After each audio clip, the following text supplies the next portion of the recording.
دوسرا پردہ ہے سطر، جسم کو ڈھانپ کر رکھنا۔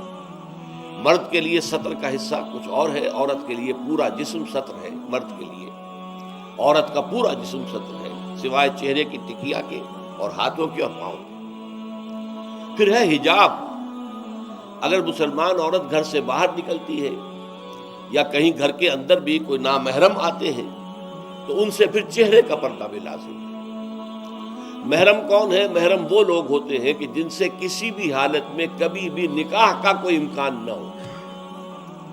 باپ سب سے بڑا محرم ہے، ظاہر بات ہے کہ کچھ بھی ہو جائے بیٹی کا اور باپ کا نکاح نہیں ہو سکتا۔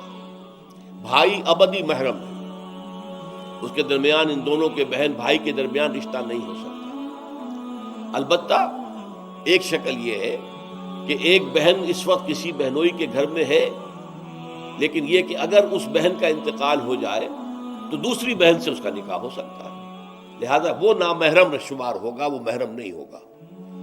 اس حوالے سے وہ جو ابدیات ابدی محرمات ابدیہ ہے وہ ہے محرم، اور ان کے سامنے کھلے چہرے کے ساتھ بھی عورت نہیں آ سکتی۔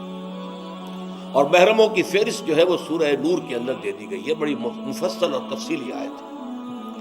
اور چوتھا پردہ یہ ہے کہ معاشرہ غیر مخلوط ہو، مرد و زن کے مابین اختلاط نہ ہو، مخلوط مجالس نہ ہو، دفتروں میں مل جل کر کام نہ کیا جا رہا ہو، اور کہیں کہیں کارخانے میں شانہ بشانہ کھڑے ہو کر کام نہ کیا جا رہا ہو، نہیں، یہ معاملہ غلط ہے۔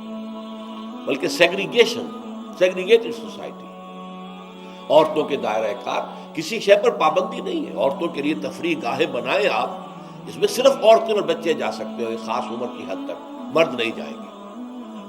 مردوں کے لیے تفریح گاہیں علیحدہ ہوں گی، وہاں عورتیں نہیں جائیں گی۔ وہ عورتوں اور مردوں کے درمیان عدم اختلاط، مدارس ہے، اسکول ہے، کالج ہے، یونیورسٹیاں علیحدہ علیحدہ بنا دیجیے، پڑھیں وہ بھی، یہ بھی پڑھیں، لیکن مخلوط نہ ہو، مخلوط تعلیم نہیں۔ تو یہ جو ہے غیر مخلوط معاشرت، یہ در حقیقت اسلامی معاشرے کا سب سے بڑا امتیاز ہے، سب سے بڑا علم ہے، سب سے بڑا شعار ہے۔ کوئی بھی غیر مسلم جو ہے اسلامی معاشرے میں آئے گا تو سب سے زیادہ بات جو اسے محسوس ہوگی وہ یہ ہے کہ یہاں عورتیں اور مرد جو ہیں وہ آپس میں ملے جلے ہوئے نہیں ہیں، بلکہ ان کے درمیان ایک گویا کہ بہت بڑا پردہ جو ہے معاشرے کے اندر لٹکا ہوا ہے، سیگریگیشن۔ باقی یہ ہے کہ سطر سے آگے جسم جو ہے وہ صرف زوجین کے سامنے کھلے گا، مرد کا سطر صرف بیوی کے سامنے کھلے گا، یا ڈاکٹر اگر کوئی سرجری کرنی ہے تو ظاہر بات ہے کہ اس میں وہ پردہ نہیں ہوگا۔ عورت کا بھی چہرہ، ہاتھ اور پیر کے علاوہ جسم کا کوئی حصہ کسی محرم کے سامنے نہیں کھلے گا سوائے شوہر کے یا ڈاکٹر۔ یہ سارا جو تفصیلی نظام دیا گیا ہے، اس کا ہدف کیا ہے کہ یہ مرد اور عورت کے درمیان جو کشش اللہ نے رکھی ہے، زبردست کشش، یہ کشش اگر نہ ہو تو تمدن کا یہ ہنگامہ ہی نہ ہو، شادیاں لوگ کریں ہی نہ، اور لوگ جو ہیں یہ مشقتیں اور یہ مصیبتیں جھیلیں ہی نہ۔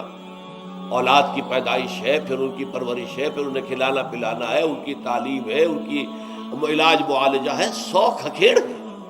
یہ سارا انسان کیوں برداشت کرتا ہے کہ جنسی جذبہ بہت زوردار اللہ تعالیٰ نے انسانوں میں رکھ دیا ہے۔ تو جتنا یہ زوردار جذبہ ہے اتنا ہی اسے کنٹرول کرنے کے لیے گھوڑا جتنا منہ زور ہو اتنی ہی مضبوط لگام اس کو دینی چاہیے۔